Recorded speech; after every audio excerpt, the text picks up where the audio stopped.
بسم اللہ الرحمن الرحیم۔ السلام علیکم۔ آج اس ویڈیو میں ہم آپ کو حجر اسود کیا ہے، کیا یہ جنت سے لایا ہوا ایک پتھر ہے، اس کی حقیقت کیا ہے، اس کے بارے میں پوری تفصیل بتائیں گے، تو ویڈیو کو اینڈ تک ضرور دیکھیے گا۔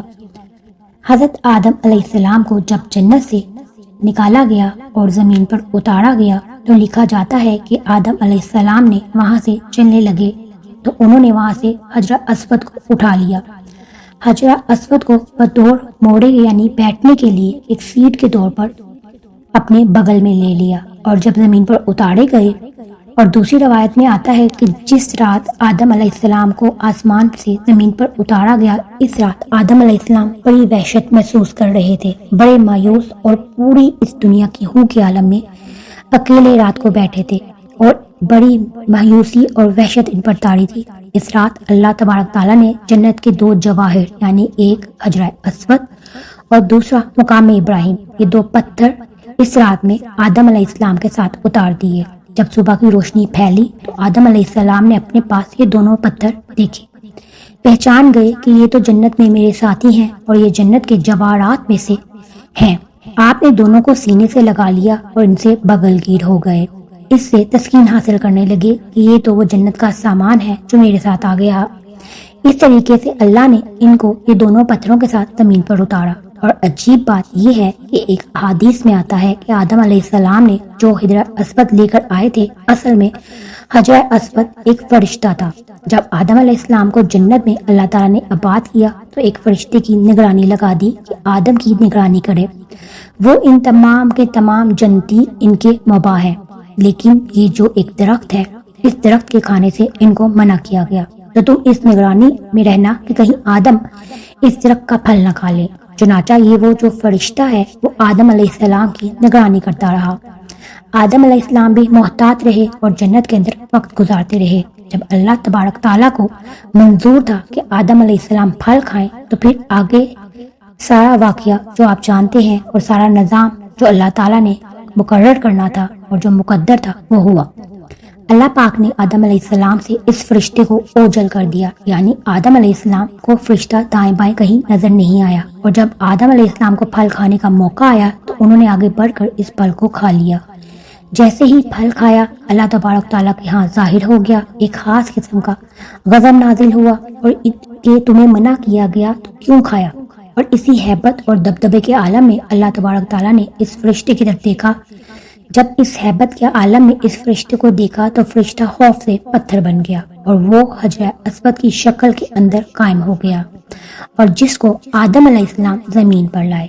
اس کی تائید ایک دوسری صحیح حدیث میں ہوتی ہے کہ نبی کریم محمد مصطفیٰ صلی اللہ علیہ وآلہ وسلم فرماتے ہیں کہ کل روز قیامت میں جب حجر اسود میدان حشر میں آئے گا تو اس کے دو کان ہوں گے، دو آنکھیں ہوں گی، اس کی زبان ہوگی، باقاعدہ ہاتھ ہوں گے، گویا کے پورے ہاتھ پیر کے ساتھ میدان حشر کے اندر پہنچے گا۔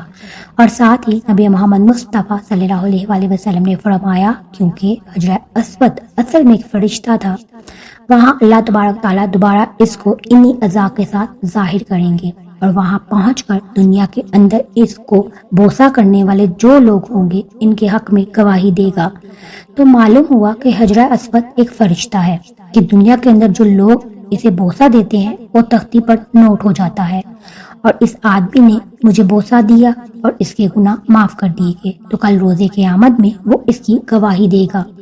اور مزے کی بات ہے کہ دنیا کے اندر ایک بہت ہی بڑے محدث گزرے ہیں جو کہ یہ کہتے ہیں کہ میں مکہ کے اندر حرم میں حجر اسود کے قریب، کعبے کے قریب ایک عرصے تک رہا، تو میں نے ایک مرتبہ ایک عجیب منظر دیکھا کہ حجر اسود وہاں سے نکلا اور اس کے دو پیر تھے، ہاتھ تھے اور اس کے کان، اور پوری ایک انسانی شکل میں نکلتا ہے۔ وہ نکلا اور کافی دور تک ٹہلتا ہوا گیا اور دوبارہ اسی جگہ پر آ کر قائم ہو گیا، اور اسی طرح اس نے پتھر کی شکل اختیار کر لی۔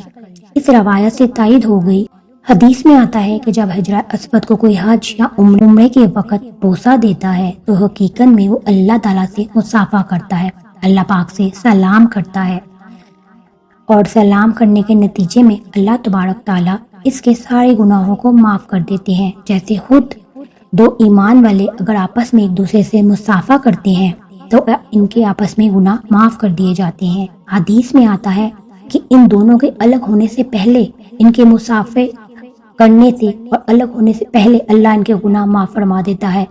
تو وہاں حجر اسود کو مصافحہ گویا کہ اللہ کو مصافحہ ہے، اور اللہ سے مصافحہ اور گناہ معاف نہ ہو، یہ کیسے ہو سکتا ہے؟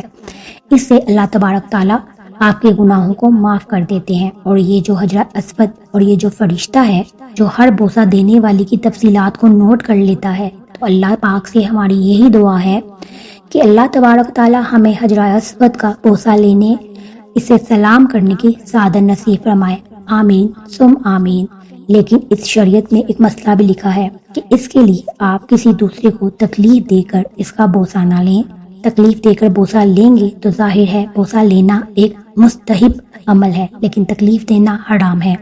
حرام کام کر کے ایک مستحب کام کرنا ٹھیک نہیں۔ اللہ تعالیٰ کے آگے اس کی کوئی قیمت نہیں۔ اگر نہیں موقع تو دور سے استلام کر لیں۔ استلام کر کے چوم لیا تو آپ کو وہی اجر ملے گا جو کہ بوسہ دینے کے موقع پر ملتا ہے۔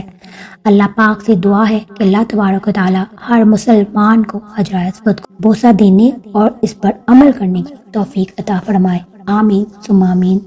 اگر آپ کو یہ ویڈیو اچھی لگی ہو، لائک اور شیئر ضرور کیجیے گا۔ چینل پر نہیں ہیں تو اسے سبسکرائب کر لیجیے۔ اپنا بہت سا خیال رکھیے گا۔ اللہ پاک آپ سب کو اپنے حفظ و امان میں رکھے۔ اللہ حافظ۔